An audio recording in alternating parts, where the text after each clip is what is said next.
আসসালামু আলাইকুম, কেমন আছেন সবাই? চলে আসলাম নতুন আরেকটি ভিডিও নিয়ে। আমি একটু বের হয়েছি বাচ্চাদের নিয়ে, মিরপুর 11 নম্বর যাব।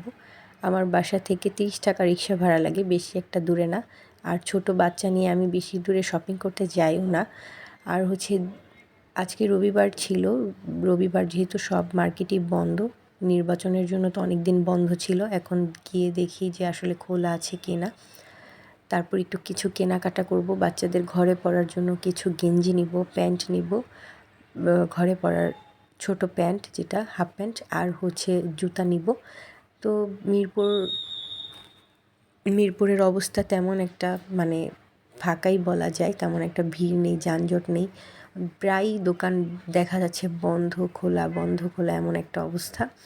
তারপর এইবার তো নির্বাচনটা খুব সুন্দরভাবে হয়েছে, কোনো ঝামেলাবিহীন নির্বাচন, কোনো কিছুই কোনো সমস্যা হয়নি। তাও কোথায় কোনো সমস্যা হয়েছে কিনা আমি আসলে সেটাও জানি না। তো এখানে আমি কিছু জুতা দেখতেছিলাম ওদের ঘরে পরার জন্য, কারণ ওরা দাদু বাড়ি যাবে। ওরা আবার তখন গ্রামের বাড়িতে গেলে স্লিপার টাইপের কিছু জুতা লাগে। তো এখানে বেশ কয়েকটা দোকান খোলা ছিল, জুতার দোকান, তারপর ঘড়ির দোকান, প্যান্টের দোকান। এইখানে ভ্যান থেকেই আমি আসলে ওদের ঘরে পরার প্যান্ট গেঞ্জি এগুলো নেই। আর ভালো মানের যেগুলো নেই সেগুলো বাহিরের জন্য। তো ঈদ যেহেতু আসতেছে সামনে, তো এইখান থেকে নান্নু মার্কেট থেকে আমি ওদের জন্য প্যান্ট খুঁজতেছিলাম ঈদের জন্য, কিন্তু এখানে কোনো বাচ্চাদের তেমন কালেকশন উঠে নাই। তো ওনারা বলল যে আপু রোজার এক সপ্তাহ পরে আসলে বাচ্চাদের ভালো জিনিস পাবেন। এখানেও কিছু দোকান বন্ধ ছিল, কিছু খোলা ছিল। আর এখানে রাস্তা পার ঘাট একেবারেই ফাঁকা ছিল। তো আমি ওদের জন্য জুতা নিয়েছিলাম, আর প্যান্ট আর গেঞ্জি ভালো পাইনি, তাই নিতে পারিনি। পরে ভাবলাম যে কালকে বা পরে নিব। আর গেঞ্জি তেমন একটা ভালো ছিল না, যদি এখানে না পাই তাহলে 1 নাম্বার বা অন্য কোথাও থেকে নিয়ে নিব ঘরে পরার জন্য। তো যাই হোক, এখানে আমি এখন রিক্সা নিয়ে চলে যাচ্ছি বাসার দিকে।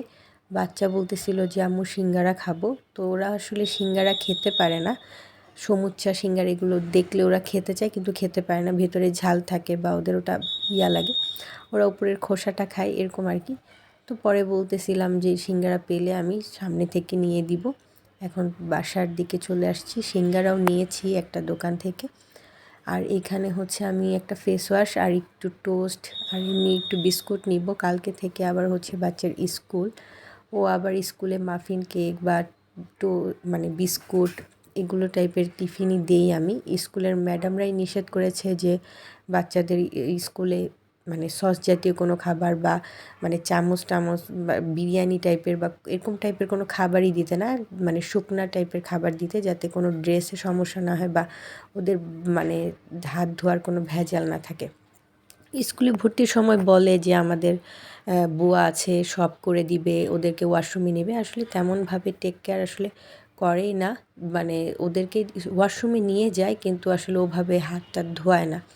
তো যার কারণে শুকনা খাবারটাই বেস্ট। আর ওরা তেমন বাহিরে খায়ও না, খেতেও পারে না, যেহেতু ছোট একেবারে। আমি ওকে স্কুলে যাওয়ার আগেই মোটামুটি ভালোভাবে খাইয়ে দিই, একটা ডিম দিয়ে দিই বা দুধ দিয়ে দিই যে তুমি এটা খেয়ে বাসায় এসে পরে খেয়ে নিও। এই তো এগুলো বাজার করলাম, গুঁড়া দুধ, বিস্কুট, টোস্ট আর ম্যাগি মশলা। আর এই যে আমার ফেস ওয়াশটা নিয়ে নিলাম, আর সিঙ্গারা। এই তো বাজার সদাই। আর আপনাদেরকে দেখিয়ে দিচ্ছি যে ওদের জন্য কি প্যান্ট নিয়েছিলাম। এই তো ভ্যানে থেকে ভালোই প্যান্ট পাওয়া যায়, এগুলো ঘরে পরার জন্য খুবই আরামদায়ক। কালো আর ব্লু নিয়েছি, আর একটা গ্রে কালার নিয়েছি, কারণ এগুলো সবটার সাথে যায়। আর ছোট বাচ্চার জন্য গ্রে কালার, ব্লু কালার, তারপর অফ হোয়াইট, ব্ল্যাক এগুলোই নিয়েছিলাম। পরে আরও 2টা প্যান্ট কালো অন্য দোকানে পেয়েছি, পরে আবার নিয়ে নিয়েছি।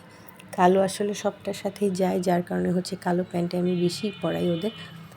তারপর ওদেরকে একটু সিঙ্গারা দিয়ে দিলাম, বললাম যে খেয়ে না। তারপর এই তো সব কিছু করে নিচ্ছি। এখানে জুতাগুলো খুবই সুন্দর হয়েছিল বাচ্চাদের।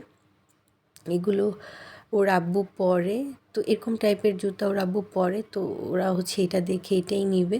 তো আমি ওদেরকে পরিয়ে নিয়ে এসেছি। পরে বললাম যে ঠিক আছে, তাহলে তোমাদের করে দিই, আমি ভালো করে পরিয়ে দিই। তো এই যে ছোট বাচ্চার জুতা, আর ওটা বড় বাচ্চা।